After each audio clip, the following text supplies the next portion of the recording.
찾아주시네.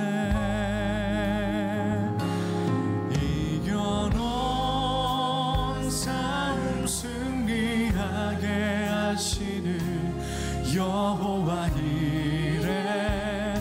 놀라운 주님, 밤하늘 별과 같은 축복의 약속 반드시 내게 이루시리라. 다시 고백하십시다. 약속을 이루시는 신실한 나의 주, 약속 이루시는 신실한 나의 주님. 조금 더 뒤질지라도 그 말씀 신뢰합니다. 새 이름 주시고 수치를 거두시네. 내 믿음 연약할 때 먼저 찾아주시네.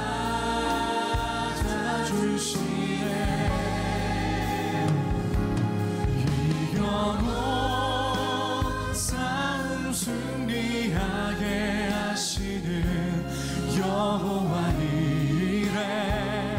놀라운 주님, 밤하늘 별과 같은 축복의 약속 반드시 내게 이루시리라. 이겨놓은 싸움 승리하게 하시는 여호와 이레. 놀라운 주님, 밤하늘 별과 같은 축복의 약속 반드시. 다시 한번. 이겨놓은 싸움 승리하게 하시는, 이겨놓은 싸움 승리하게 하시는 여호와 이레. 우리를 위해 예비하시는 주님의 은혜가 있습니다. 별과 같은 축복의 약속 반드시 내. 우리 마지막으로 고백하며 나가겠습니다. 이겨놓은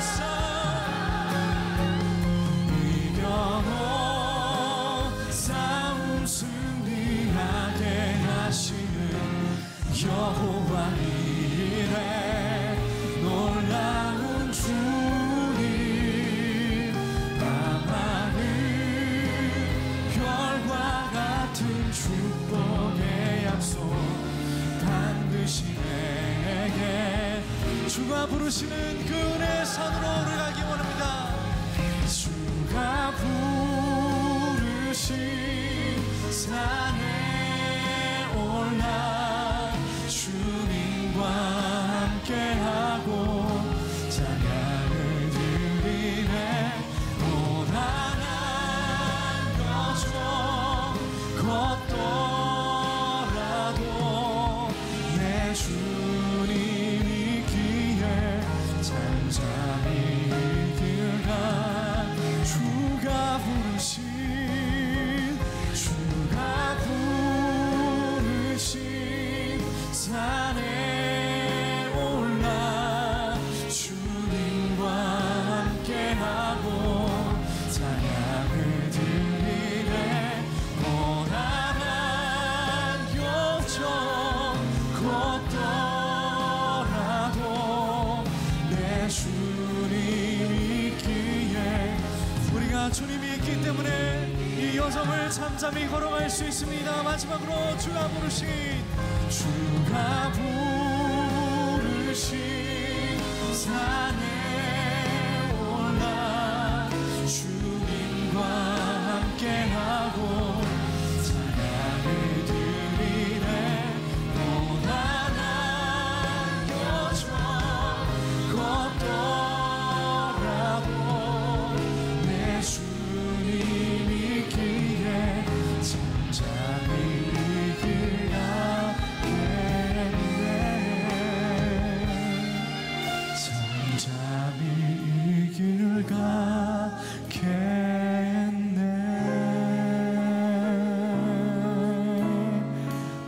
은혜 산으로 부르시는 우리 주님께 감사의 박수로 나갑니다. 우리를 위해 여호와 이래 예배하시는 그 은혜가 있습니다. 우리 주님이 우리를 초대하십니다. 우리 함께 우리 주님 앞으로 나아갑시다.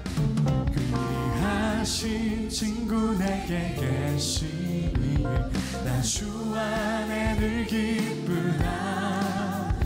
그 피가 내 죄 씻으셨으니 나 주 안에 늘 기쁘다. 나 주 안에 늘 기쁘다. 나 주 안에 늘 기쁘다. 주 나와 늘 동행하시니 나 주 안에 늘 기쁘다. 우리 주님 우리 이 시간과 함께 동행하길 원하십니다. 주 내 집 대신 지시었으니 나 주 안에 늘 기쁘다. 그 생명 버려 나를 구하니 나 주 안에 늘 기쁘다. 나 주 안에 늘 기쁘다. 나 주 안에 늘 기쁘다.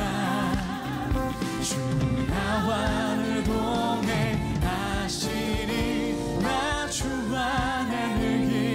주 은총 내게 주 은총 매일 내게 더하니 나 주 안에 늘 기쁘다. 그 악한 죄악에서 지키니 나 주 안에 늘 기쁘다. 나 주 안에 늘 기쁘다. 나 주 안에 늘 기쁘다. 주님 나와 함께해 주 나와 늘 동행하시니 나 주 안에 늘 기쁘다. 나 주 안에 나 주 안에 늘 기쁘다. 나 주 안에 늘 기쁘다. 주 나와 늘 동행하시니 나 주 안에 마지막으로 나 주 안에 나 주 안에 주 안에 그 기쁨을 누림으로 마음의 평강이 충만하기를 원합니다. 주 나와 늘 동행하시니 나 주 안에 늘 기쁘다.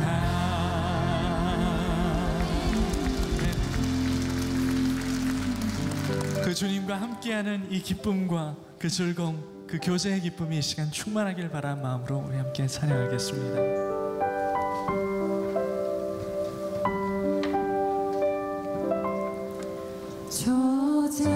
장미꽃 위에 있을 아직 맺혀 있는 그대의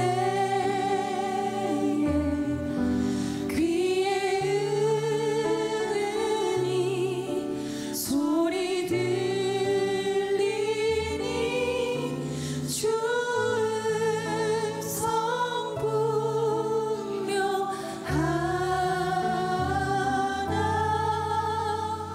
주님 나와 동행하시니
말을 너희에게도 전함은 너희로 우리와 사귐이 있게 함이니 우리의 사귐은 아버지와 그의 아들 예수 그리스도와 더불어 누리리라. 아멘. 우리 서로 받은 그 기쁨을 알 사람이 없도록 여러분의 목소리로 고백하겠습니다. 밤 깊도록 동산하네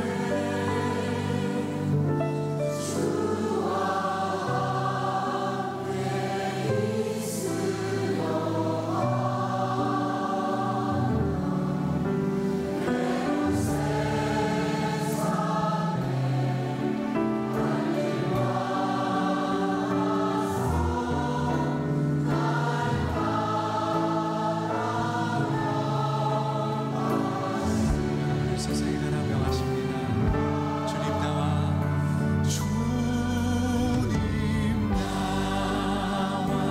동행을 하옵소. 나를 친구 삼으셨네. 우리 너는 항상 나와 함께 있으니 내 것이 다 내 것이라 말씀하십니다. 그 주님 의지하며 우리 목소리 높여서 우리 마지막으로 찬양하며 나가겠습니다. 주님 나와 동행을 하면서 주님 나와 동행을 하면서 나를 친구 삼으셨네. 우리 서로 받은 그 기쁨을 알 사람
오늘 말씀의 제목은 전지적 하나님 시점이라는 제목입니다. 요즘 많이 유행하는 전지적이라고 하는 말들이 나와 있죠. 하나님의 관점에서 우리들이 한번 볼 필요가 있겠다. 오늘은 특별히 국내 사역에 대한, 우리들의 사명에 대한 말씀이기도 한데, 오늘 하나님의 관점으로 우리들의 사역을 다시 한번 보는 것, 그래서 하나님의 마음으로 우리들이 바뀌어가는 그런 관계를 여러분들과 함께 나누어 보려고 합니다. 계속해서 여러분들에게 드리는 말씀입니다. 예배를 통해서도 그렇고 여러 가지를 통해서 우리들이 종교적 행동으로, 종교적 행위가 아니라 우리들이 어떻게 하나님과의 관계 속에서 예배할 수 있고 하나님과의 관계 속에서 우리들이 이렇게 사역을 할 수 있는가, 그런 고민들을 계속해서 나누고 있습니다. 우리가 성전 안에 모여 예배를 드리고 이 모여진 사람들이 무언가 여러 가지 일들을 합니다. 근데 우리들에게 그런 의문이 드는 거죠. 정말 이것들이 하나님의 마음에 합한 것인가? 하나님이 기뻐하시는 것인가? 두려운 겁니다. 우리가 하고 있는 이런 예배의 행위들, 우리들이 하고 있는 이 열심이 하나님의 마음과 같지 않다면, 하나님이 기뻐하시지 않는다면 우리들은 참 불행한 사람이 될 수도 있겠다는 거죠. 오늘 본문 말씀의 두 절을 여러분들이 보았는데, 오늘 말씀 가운데 제가 다루려고 하는 단어는 딱 한 가지입니다. 함께라는 말입니다. 이렇게 나오고 있죠. 예, 너는 항상 나와 함께 있으니 내 것이 다 내 것이로되. 예, 너는 항상 나와 함께 있으니. 아버지는 함께 있겠다고 이야기를 하는데 자식은 함께 있다고 하는 것을 느끼지 못했던 것 같아요. 누가복음 15장은 우리가 잘 아는 돌아온 탕자의 비유입니다. 이번 시리즈를 통해서 굉장히 많이 등장하는 이 본문의 말씀이기도 하죠. 작은 아들의 타락은 무엇일까요? 아버지와 함께하지 못하고 아버지를 떠나간 것이 타락이었습니다. 큰 아들의 문제는 무엇인가요? 아버지와 함께 그 집에 살았으나 아버지와 함께하지 못한 것, 그것이 그 아들의 문제입니다. 오늘 이 예배 가운데 우리들이 적용합니다. 우리들이 하나님 앞에 예배하고 있지만 우리들이 함께 있지 못한다고 한다면 이 예배와 사역은 우리들에게 또 하나의 종교적 의무일 수도 있다는 거예요. 제가 종교적 의무로 설교를 하고 있고 오늘 여러분들이 종교적 의무로 예배를 드리고 있다고 한다면 하나님께서 동일한 마음으로 안타까워하실 것 같아요. 이 작은 아들과 큰 아들의 문제는 뭐냐면 하나님과 함께 있는 것에 대한 기쁨이 아니라 그들이 가지고 있었던 관심에 대한 문제였어요. 돈, 쾌락, 명예, 보상과 같은 거죠. 근데 아버지는 끊임없이 이야기합니다. 얘야, 나는 너희와 함께 하고 싶다. 근데 아들은 아버지와 다른 마음을 가지고 있는 거죠. 오늘 전지적 하나님의 시점이라고 하는 말씀, 그리고 다음 주부터 우리들이 변화산 새벽 기도회를 시작합니다. 인생 역전이라고 하는 제목과 또 부제로 한다면 전지적 하나님 시점이라고 하는 부제도 가지고 있어요. 이번 변화산을 통해서 우리를 향한 하나님의 관점은 무엇인가를 보려고 하는 것이기도 합니다. 여러분들에게 그림을 하나 보여드리려고 합니다. 유명한 렘브란트의 탕자의 귀환이라고 하는 그런 그림이죠. 이 렘브란트는요, 키마로스크라고 하는, 미술적인 용어로 키마로스크라고 하는 기법으로 그림을 그린 유명한 사람입니다. 렘브란트의 그림을 보면 대개 빛과 어둠을 가지고 이 그림을 표현하고 있습니다. 렘브란트의 유명한 작품이에요. 여러분, 누가 탕자인지 아시겠죠? 예, 무릎 꿇고 있는 것이 탕자고요. 누가 아버지인지 아시겠죠? 아버지의 얼굴과 탕자의 뒷모습이 빛으로 이렇게 밝게 표현이 되어 있고요. 또 빛나는 부분이 두 개가 있습니다. 저쪽에 서 있는 남자와 저 뒤에서 보고 있는 한 사람의 얼굴이 보입니다. 빛이 있다고 하는 것은 렘브란트가 뭔가 강조하고 있다는 것인데요. 뒤에서 보고 있는 저 큰 아들은 전혀 기쁜 표정이 아닙니다. 아버지의 얼굴을 보면 이 헨리 나우에는 그의 책에서 그 아버지의 눈이 짓물렀다라고 표현을 하고 있는데, 아들을 기다리는 아버지의 마음을 보여주고 있고요. 저 그림에 보면 유심히 보세요. 아버지의 손이 다릅니다. 하나는 굉장히 부드럽게 되어 있고요. 한 손은 힘줄이 돋아있는 울퉁불퉁한 손입니다. 하나는 아버지의 마음으로, 하나는 어머니의 마음으로 아들을 안고 있는 모습입니다. 여러분, 돌아온 탕자의 머리를 보면 죄수처럼 빡빡 깎은 머리 빠진 모습이고요. 두 발을 보면 한 발은 찢어진 신발이 신겨져 있고 하나는 맨발로 다녔던 흔적, 상처들이 저기에 있습니다. 그 아버지는 그 아들을 감싸 안고 있습니다. 유명한 그림, 유명한 영화, 유명한 음악을 보면 저 그림을 그린 사람들의 의도들이 분명히 드러나 있습니다. 렘브란트는 저 탕자의 모습 속에서 자기의 모습을 보았습니다. 아들을 잃어버리고 말년에 비참해서 하나님 앞에 돌아온 자신의 모습을 보여주고 있는 거죠. 하나님 아버지와 그 아들을 안고 있는 그 모습, 하나님은 우리들의 끊임없는 관계를 원하신다. 오늘 너희들이 예배를 드리고 있는 그 모습이 아니라 내가 너희를 안아주기를 원한다. 그게 우리 하나님 아버지의 마음입니다. 우리들이 하고 있는 모든 우리의 신앙의 일들은 사실은 하나님과의 관계 속에서 나와야 되는 거죠. 근데 언제부터인가 우리는 보이는 것에 참 익숙해진 것 같아요. 예배 드리는 법, 하나님의 계명을 지키는 법, 그러면서 우리는 하나님과 함께 있는 것들을 점점 잊어버리고 살아가고 있는지 모르겠어요. 우리들이 사명이라고 생각했던 많은 부분들도 가만히 보면 우리는 하나님을 믿으며 우리들이 이루려고 했던 것들이 참 많은 것 같아요. 어쩌면 우리 가운데 많은 사람들은 천국에 가기 위해서 하나님을 믿는지 모르겠어요. 요즘 목회 상담이라고 하는 것도 참 많이 등장합니다. 목회 상담?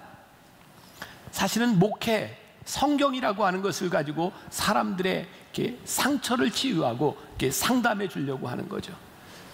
성경을 우리들이 유심히 보면 하나님은 우리로 하여금 한 번도 너희들이 천국에 가기 위하여 이렇게 예수를 믿어라 이런 말씀이 아니라 예수님은 이 땅 위에서 하나님 아버지를 우리들에게 끊임없이 설명하고 계시지 우리로 하여금 죽어서 천국에 가는 것이 목적이라고 말씀하지 않습니다. 하나님의 나라, 하나님 아버지를 아는 것이죠.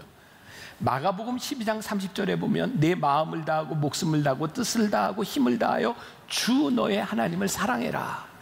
이것이 크고 첫째 되는 계명이다. 그러니까 성경에 우리들에게 본질적으로 이야기하고 있는 것은 하나님을 사랑하라는 거예요. 너희들의 천국을 사모해라. 너희들의 사명을 사모해라. 그렇게 이야기하고 있는 것이 아니라 하나님을 사랑해라. 이렇게 말씀하고 있어요. 우리가 하나님과의 관계 속에 들어간다고 하는 것은요, 우리들 마음 가운데 하나님의 마음이 들어오는 거죠.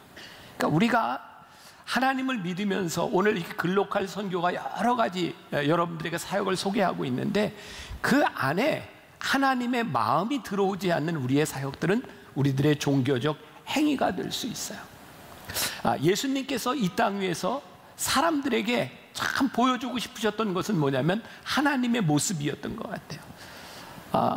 하나님이 누구입니까? 이렇게 묻는 물음에 대하여 예수님은 나를 본 자는 아버지를 보았다 이렇게 말씀하고 있거든요. 이 말은 또 이런 의미가 아닐까요? 누군가 세상 사람들이 우리들에게 하나님을 좀 보여다오 라고 이야기를 하면 얘야 나를 보면 하나님의 모습이 보이지 않니? 우리들에게 정말 고민되는 부분들 가운데 하나가 우리들을 통하여 하나님의 아버지의 모습이 보여주고 있는가? 우리의 사명을 통해서 하나님 아버지의 모습이 보여주고 있는가? 요즘 많이 쓰는 말 가운데 하나가 선교적인 삶, 또 제가 많이 이야기하는 것 중에 하나가 레디컬한 삶. 과연 선교적인 삶, 레디컬한 삶이라고 하는 것은 무엇일까? 말씀을 준비하면서 그런 고민을 하게 되었어요. 우리는 그동안 하나님을 믿는 것에 대해서 우리들 혁신적인 변화, 우리들의 삶의 결단 이런 것들을 참 많이 이야기했는데 진짜 하나님을 믿는다고 하는 것은 그런 혁신적인 변화, 그거보다 더 소중한 게 있는 것 같더라고요. 고린도전서 7장 17절에 보니까 사도 바울이 크리스천들에 대하여 이렇게 얘기합니다. 각 사람을 부르신 그 자리에서 그대로 행하라. 그리스도인들에 대해서 한 이야기가 뭐냐면 하나님께서 너희를 부르신 그 자리에서 그리스도인으로 행하라. 우리들에게 사명이라고 하는 말이 굉장히 부담스럽습니다. 왜냐하면 사명이라고 이야기를 하면 우리들이 뭔가 결정을 내려야 될 것 같아요. 내가 직장을 그만두고 선교사로 나가든지 내가 새로운 어떤 하나님의 일을 하기 위해서 뭔가를 포기하든지, 분명히 포기와 결단이라고 하는 것이 우리들에게 중요한 것은 분명한데 우리들이 하나님의 마음으로 살아간다고 하는 것은 사실 그것보다 더 중요한 것, 우리들의 삶의 자리에서 우리들에게 주신 하나님의 마음이 무엇인가. 지금 여러분들의 가정, 우리들의 가정, 우리들의 삶에서 하나님이 나와 함께 거하시는 그것이 무엇인가, 그것을 생각하는 것이 사실은 가장 레디컬한 것이 아닐까.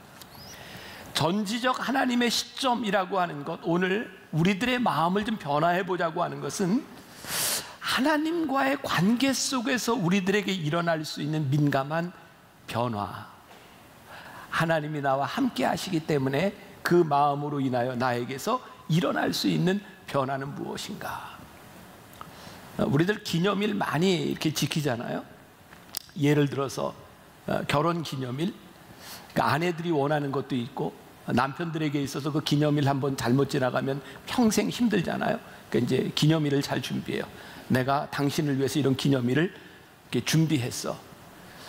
그런데 기념일을 이렇게 준비하고 기념일을 받는 아내의 입장에서 남편이 참 많이 준비했는데 불편해. 만약에 불편한 마음을 느낀다면 그 이유는 무엇일까요? 기념일은 있는데 거기에 함께하지 않는 거죠. 우리는 하나님을 위하여 많은 것들을 준비할 수 있을 것 같아요. 우리는 사명이라고 하는 이름으로, 우리들에게 주어진 사명이라고 하는 이름으로 하나님, 제가 이렇게 준비했습니다. 그런데 하나님이 기쁘지 않으신 거죠. 불편해요. 너희가 나와 함께하지 않는구나. 로렌스 형제로 잘 알려진 니콜라스라고 하는 중세 수도원의 주방에서 평생을 보냈던 사람이 있습니다. 로렌스 형제, 이렇게 우리들이 알고 있습니다. 로렌스 형제가 평생을 청소하고 요리사로 지냈던 사람인데 그의 책에 보면 이런 말을 합니다. 사람들은 하나님의 사랑에 이를 수 있는 수단과 방법을 고민한다. 그리고 그 사랑을 늘 기억하기 위한 규칙을 배우고 도구를 만들어낸다.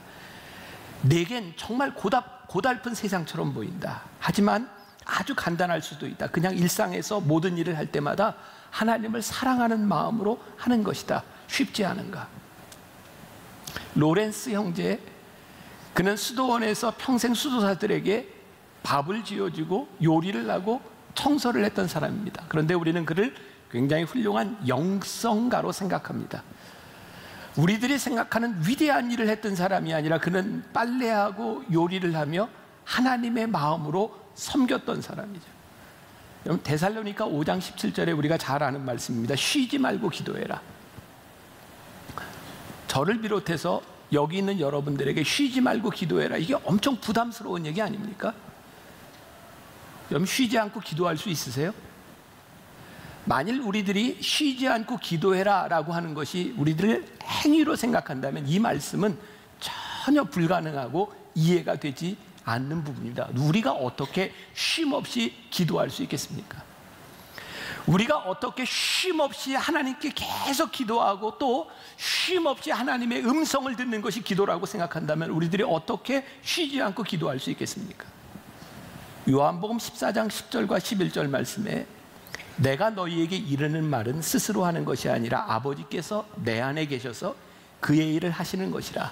내가 아버지 안에 거하고 아버지께서 내 안에 계심을 믿으라. 예수님에게 있어서 기도는 의사소통에 대한 부분이었어요. 하나님 아버지와 끊임없이 교제하는 부분이었어요. 로렌스 형제가 이야기했던, 그가 솥단지 위에서 프라이팬 더미 속에서 열심히 기도의 삶을 살 수 있었던 것은 그 삶 가운데서 내가 하나님과 함께 교제하고 있다라고 하는 마음이 그 안에 있었던 거죠. 아브라함 헤셀이라고 하는 사람이 이런 말을 했습니다. 여러분들 잘 활용해 보셨으면 좋겠어요. 기도의 핵심은 기도가 아니다. 기도의 핵심은 하나님이시다. 기도의 핵심은 내가 말로 기도하는 이것이 핵심이 아니라 기도의 핵심은 하나님이시다. 아까 제가 결혼 기념일에 대한 이야기를 했는데 여러분, 기념일에 핵심이 있는 것이 아니라 기념일을 지켜야 하는 그 사람에게 핵심이 있는 거죠. 우리가 이것을 자꾸 잃어버리고 살아가는 것은 아닌가. 그래서 하나님의 마음을 잃어버린 우리의 사명이 하나님을 슬프게 하고 우리의 마음을 슬프게 하죠. 하나님과의 친밀함 가운데서 우리들이 하나님의 마음을 보기 시작하면 하나님의 마음이 아플 때 우리의 마음도 아파야 되고 하나님이 기쁘실 때 우리도 기뻐야 되는 거죠. 예를 들어서 한 가지 이렇게 훈련을 해볼까요? 요한복음 2장에 보면 예수님께서 성전을 헐라 내가 다시 세우리라 이런 말씀을 하십니다. 그 성전은 헤롯 성전입니다. 46년 동안 건축가들이 그 성전을 다시 만들었고 헤롯 성전으로 그 세워진 성전을 예수님께서 다시 세울 테니 헐어버리라고 말씀합니다. 46년 동안 지어진 그 예루살렘 성전을 예수님께서 왜 헐어버리라고 말씀하셨을까요? 요한복음 2장은 예수님께서 채찍을 들고 성전을 정화하셨던 그 예루살렘 성전입니다. 46년 동안 지어졌던 그 성전에 하나님의 영광이 떠났습니다. 하나님의 마음이 있지 않았습니다. 예수님께서 그 성전을 헐어버리라고 말씀하십니다. 제가 이번에 유럽에서 어떤 성당, 유명한 성당을 가보게 되었고요. 저는 주일날 인터넷으로 미디어 성도가 돼서 예배를 드리고 또 그 성당에 가서 미사에도 제가 들어가 보았어요. 제 마음이요, 그 큰 성당, 세계에서 몇 번째 간다고 하는 그 성당에 그냥 제 느낌입니다. 미사를 드리는데 정말 하나님의 마음이 없더라고요. 관광객들이 들어와서 그 미사를 드리는 그 모습, 그 큰 성당 안에 콜럼부스, 유명한 신대륙을 발명한 콜럼부스의 묘지가 있고요. 거기에 수많은 인디안들로부터 가져왔던 황금을 가지고 멋지게 만들어 놓은 황금상이 있고요. 멋진 성전 가운데 하나님의 마음이 없어요. 아마 그런 것이 아니었을까요? 언제부터인가 우리들이 멋진 성전에서 우리들이 멋진 예배를 드리고 있을지 모르지만 하나님의 영광이 떠나가 버린, 크고 아름답게 만들어진 그 성전을 헐어버려라, 내가 다시 세우리라. 이것이 헐려야 하나님의 영광이 다시 세워질 수 있고 하나님이 기뻐하실 수 있다.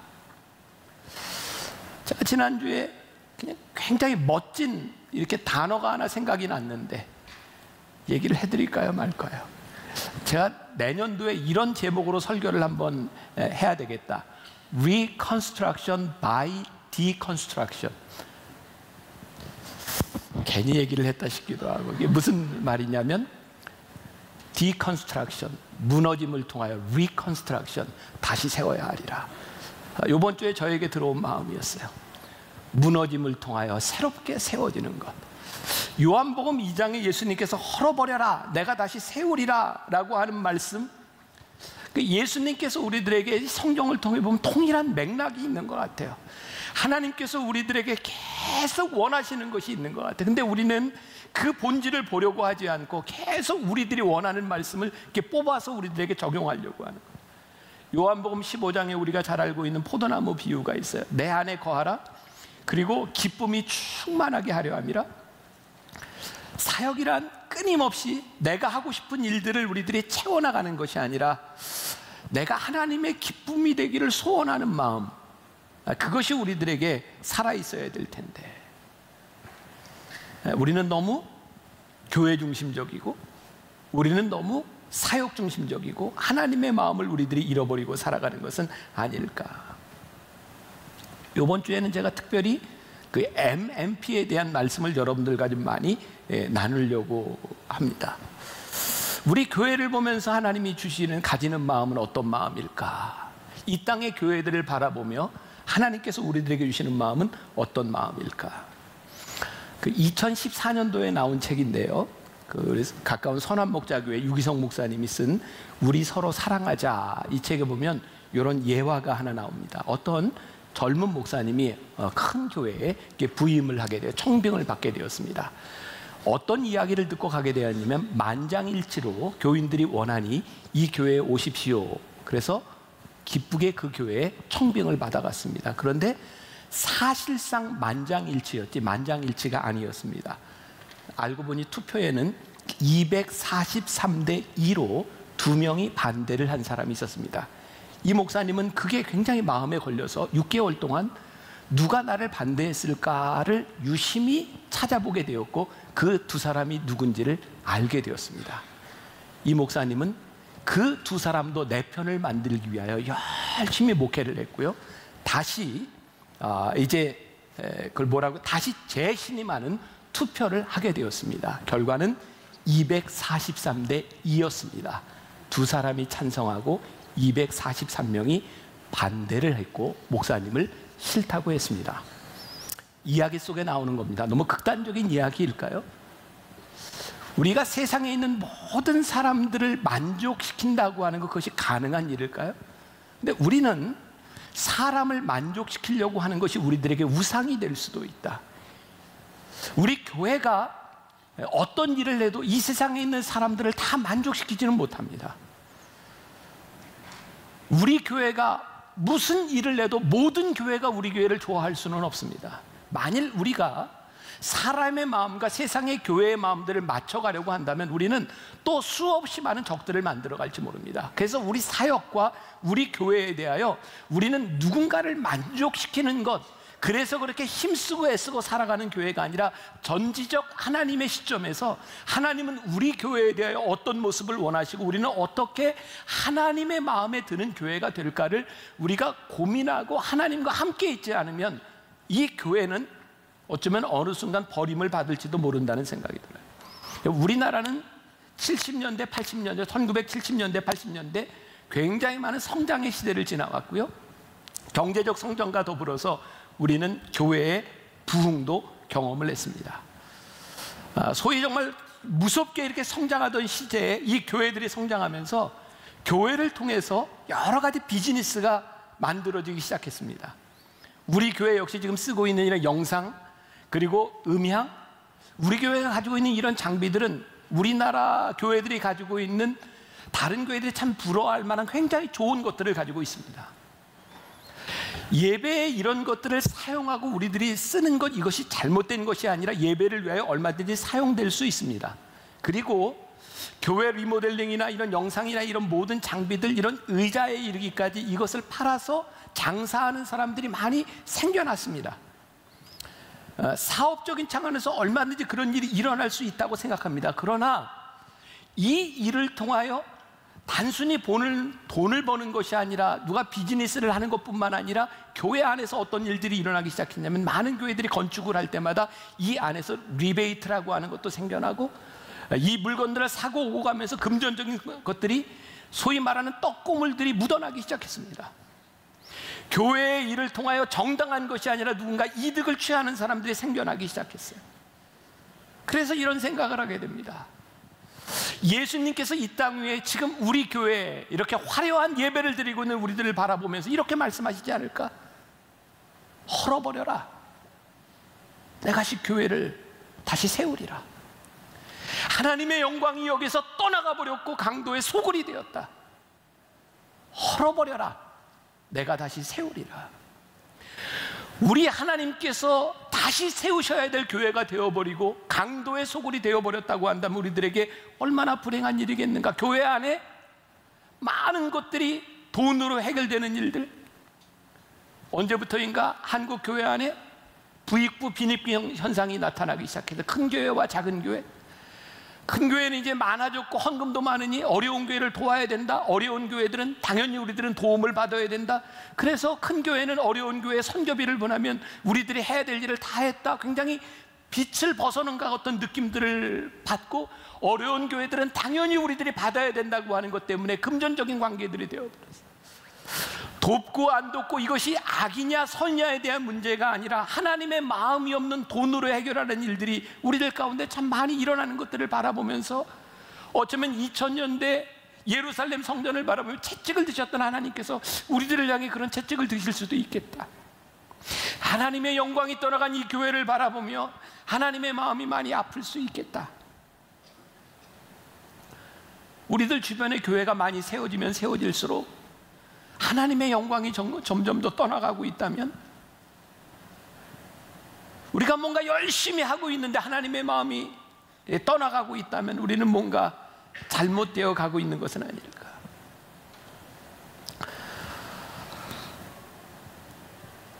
우리 교인들의 모습을 보세요. 왜 많은 사람들이 만나 교회로 올까요? 소위 교회도 이제 대형 마트가 생겨나서 골목 상권이 죽는 것처럼 만나 교회만 해도 많은 문제를 해결하는 교회, 원스톱 쇼핑이 가능합니다. 애들 데리고 오면 애들 양육도 돼요. 우리 실버 미니스트리도 돼요. 성경 공부도 돼요. 영성 훈련도 있어요. 만나교회 오면 모든 게 다 해결이 되니까 사람들이 우리 교회를 많이 옵니다. 그리고 저도 목회를 그렇게 했어요. 제가 선교학을 공부하면서 저 만나교회 목사로서 저는 교인들에게 참 좋은 교회, 그런 목회하고 싶었고, 교인들이 만나교회 와서 기뻤으면 좋겠고, 그래서 그렇게 목회를 했어요. 그리고 그걸 좋아하는 교인들이 만나교회에 많이 왔던 것 같아요. 근데 어느 날부터인가 교인들의 모습을 바라보며 참 교인들은 편한 걸 좋아하는구나, 그들이 편리한 걸 좋아하는구나, 힘든 것을 하려고 하지 않는구나. 흔히 하는 말로 하늘 밑에 분당이 있다 그러잖아요. 이게 세상 사람들만 하는 이야기가 아니라 한국에 있는 많은 교회 목회자들이 하는 이야기가, 분당은 정말 천국과 같은 곳이다, 이렇게 교회들이 많이 있고, 분당에 알만한 교회들 다 있죠. 어느 교회 아세요? 분당에 할렐루야 교회도 있고, 분당 우리 교회도 있고, 지구촌 교회도 있고, 선한목자 교회도 있고. 가끔 우리 목사님들 만나면 무슨 얘기 하는지 아세요? 어느 병원이 좋대. 우리 목사 중에 안 아픈 사람 하나도 없어요. 목회하는 게 쉽지 않아요. 모르겠어요. 쉽지 않은 것 중에 하나가, 물론 치열하게 살아가고 목회를 열심히 하려고 하는 이유 있죠. 교인들에게는 좋은 교회가 많다고 하는 게 너무너무 행복한 일이잖아요. 오늘 만나교회 예배 드렸는데 마음에 안 들어, 그럼 우리 교회에 가든 지구촌 교회 가든 할렐루야 가든 갈보리 교회 가든 갈 교회 많잖아요. 안 그래요? 여러분들에겐 참 좋은데, 목회자 입장에서 보면 야, 교인들이 언제든지 떠날 수 있어.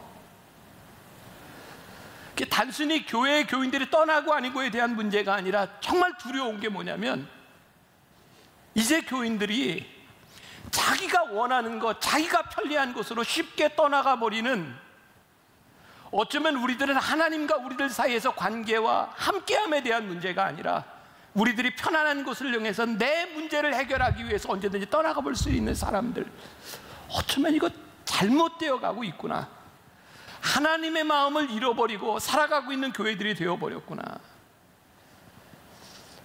그런 고민들이 저에게 들기 시작한 거예요. 그리고 만나교회가 그 고민을 함께 하게 된 거예요. 우리가 그리스도는 한 몸이다, 교회가 한 몸이다 라고 생각하는 것들, 우리들이 부인할 수 없는 것 중에 하나가, 여러분 제 만나교회, 저희 교회를 예를 들어 봐도 지난해 올해 수년 전부터 우리 교회에 들어오는 대부분의 교인들은 초신자들이 아닙니다. 어딘가에서 신앙생활을 하다가 많은 분들은 상처를 받고 들어오기도 했어요. 제 마음에 늘 그런 저에게 주신 사명이라고 생각하거든요. 저는 교회 때문에 상처받은 사람들이 하나님께 상처받지 않았으면 좋겠다. 저는 교회가, 저희 만나교회가 참 좋은 교회 되고 싶어요. 그리고 저로 인하여 교인들이 상처받지 않았으면 좋겠고, 목사로 인하여, 교회로 인하여 하나님과 멀어지지 않았으면 좋겠어요. 그런 마음 가지고 목회하려고 노력해요. 그런데 여러분들이 어떻게든 여기에 모였던, 우리들을 이 자리에 모이게 했던 우리들의 신앙의 어머니, 우리들의 신앙의 모태가 되었던 교회, 그 교회가 어딘지 모르지만 그 교회들을 향한 하나님의 마음은 어떤 마음일까? 우리가 그냥 선교비 보내주고 그렇게 하는 것이 우리들에게 옳은 일일까? 목사인 저로서 굉장히 어려운 결단이었어요. 우리가 MMP 교회를 하고 우리 토요 예배 드리면서 in and out, 우리 모여서 예배 드리고 흩어집시다. 목사의 입장에서 이거 쉽지 않습니다. 저도 제가 설교하고 제가 예배 드리는 우리 교회 교인들이 차고 넘치면 저에게 얼마나 명예스러운 일이겠습니까? 근데 어느 날 하나님께서 저에게 주셨던 마음이야. 네 욕심만 버리면 할 일이 참 많다. 우리 교인들이 여기에서만 헌금하고 끝나는 것이 아니고, 여기서만 예배드리고 끝나는 것이 아니라 하나님의 마음이 기뻐하시는 곳에 이렇게 움직여질 수 있다면, 너부터 내 욕심을 내려놓으면 내가 할 일이 참 많다. 그래서 인 앤 아웃을 시작한 거예요. 우리 토요일 날 한번 예배 드리고, 그것도 우리 교인들에 대한 정체성에 대한 문제, 여러분들이 또 예배드리고 있는 하나의 공동체로서의 있는 모습, 그것들을 우리들이 유지하면서 해야 되니까, 그래, 우리 한번 토요일 날 예배드리고 주일날 우리가 한번 흩어져서 한번 해봅시다. 다른 교회 가서 우리들 섬겨주고. 여러분, 제가 진짜 제일 힘든 거 뭔지 아세요? 제가 이렇게 말하죠. 여러분들 어려운 교회 가서 도와주세요. 여러분들 그 교회 잘 섬겨주세요. 근데 어느 날 어떤 교인이 와서 저에게, 목사님, 저 그 교회 갈게요. 가서 열심히 섬길게요. 그러면 굉장히 서운해요. 진짜 서운해요. 너는 안 갈 줄 알았어. 그래도 진짜 좋은 교인이 가서 섬긴다 그러면 저 참 많이 힘듭니다. 나의 힘든 것과 하나님의 마음이 기쁜 것 가운데 내가 이것만 내려놓을 수 있으면 하나님 기뻐하시는 일들이 우리 가운데서 일어날 수 있다. 여러분들, 옛날 제 시대도 아니죠. 6.25 이후에 자녀 교육을 다 이렇게 시킬 수 없었던 시기에 대개 장남이나 장녀나, 아니 그 중에 딱 자식 중에 공부 잘하는 자식 하나 공부시켜서 뭐 하나 만들고 다른 형제자매들 다 이렇게 희생했던 적 있잖아요. 참 어려웠던 때 우리 식구 하나 잘된 것 때문에 가족을 책임지게 했던, 저희 그런 생각이 들더라고요. 여러분들, 만나교회 지금 대한민국 교회 중에 몇 개 안 되는 교회 중에 하나입니다. 왜 하나님께서 만나교회를 세워주셨을까요? 하나님께서 왜 우리를 보내셔서 이곳에서 믿음의 공동체를 이루게 하셨을까요? 너 하나를 세움으로 인하여 내가 책임질 사람들이 참 많다. 우리들이 모든 것을 책임질 수 없지만 우리들에게 주어진 사명에 관한 한 우리는 그래도 책임적인 사람이 될 수 있다. 그래서 참 우리 힘들지만 한번 나가보자는 거예요. 그래서 제가 무책임하게 여러분들 아무데나 나가라 이런 것이 아니라, 지금 우리 거의 작업이 끝났어요. 리스트 작업이. 우리 주변에 있는 작은 교회들 여러분들이 가서 한번 예배 드려주고 같이 함께 해주고 하나님의 마음으로 좀 보듬어주고 할 수 있는 일들. 저는 제가 굉장히 세속적인 꿈인가요? 저 토요일 날 지금 주일 10시나 12시 예배만큼 이 자리에 사람들이 좀 모였으면 좋겠어요. 왜? 그 사람들이 토요일 날 예배 드리고 주일 날들은 이렇게 좀 갔으면 좋겠어요. 제가 그런 캠페인까지 하잖아요. 한 달에 한 번 주일 예배 안 나오기 운동. 제가 그냥 괜히 하는 말이 아니에요. 우리 교회와 우리의 사명에 대해서 하나님이 주시는 마음이 무엇일까? 두 아들의 문제가 무엇이었는가? 한 아들은요, 그가 하고 싶은 것을 하기 위해서 아버지를 떠나갔고요. 또 한 아들은요, 아버지와 함께 살고 있으면서 그가 함께 살고 있다고 생각하지 않고 아버지의 마음을 모르니 아버지와 함께 살고 있으나 아버지가 그 아들을 보면서 아팠던 거예요. 아버지의 뜻, 사명, 우리가 어떻게 아버지와 함께 하는가, 이것이 오늘 우리들에게 주시는 가장 큰 도전에 대한 부분이 아닐까. 헨리 나우엔이 처음에 보여드렸던 그 렘브란트의 그림, 탕자의 귀환이라고 하는 그 그림을 가지고 이렇게 책을 쓰면서 그 그림이 크리스찬들에게 더 많이 알려지게 되었고요. 이 헨리 나우엔이라고 하는 이 영성신학자가 유명한 이야기를 하나 한 게 있어요. 이 고개사에 대한 이야기. 여러분들 공중 서커스 있잖아요. 가장 화려한 게 뭐냐면 공중제비를 도는 사람입니다.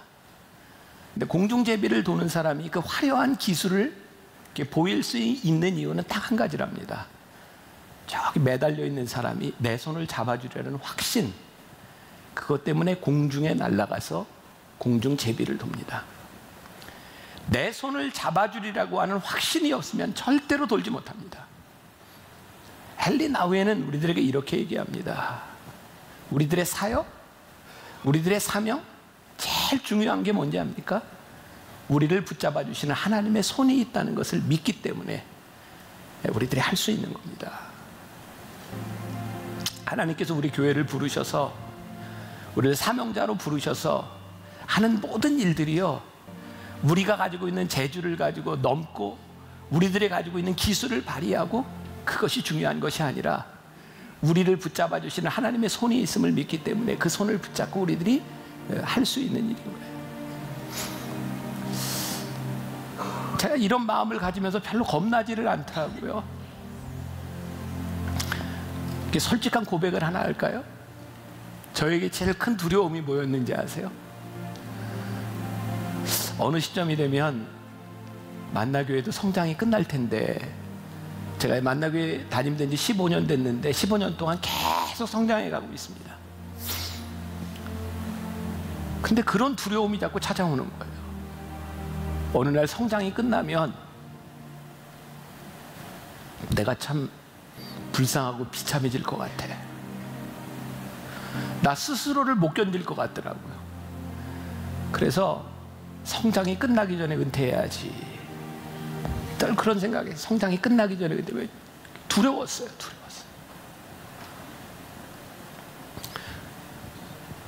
근데 하나님께서 저에게 요 수년 동안 주셨던 생각이 뭐냐면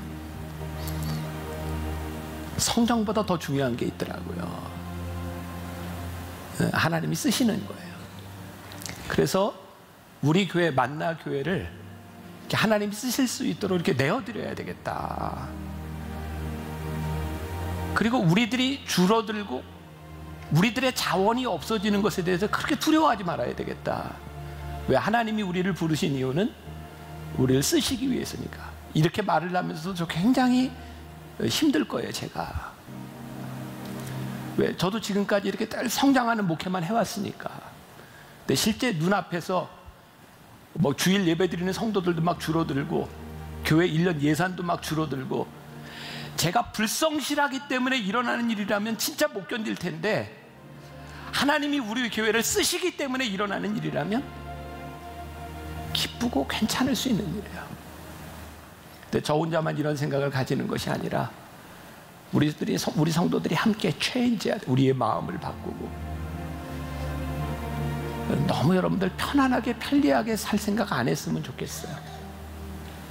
조금 더 하나님의 마음이 있는 곳에, 하나님의 눈물이 있는 곳에, 하나님의 발길이 있는 곳에 우리들이 갈 수 있기를 바라고요. 그런 의미에서 우리 글로컬 선교, 우리 국내 선교 여러 사역들이 있는데, 여러분 아무것도 안 하는 분들 좀 하세요. 아버지의 마음이 있다고 생각하는 곳에 내 마음도 있게 해주세요. 저는 여러분들이 예배의 구경꾼이 아니었으면 좋겠습니다.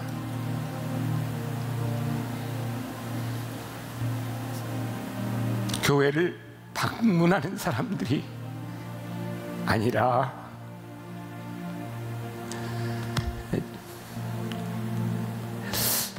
저부터 회개를 해야 돼요. 하나님 마음이 있는 곳에 우리의 마음이 있기를, 함께 기도하고 아버지의 눈물이 있는 곳에 우리의 눈물이 있기를 함께 기도하고 나갔으면 좋겠습니다.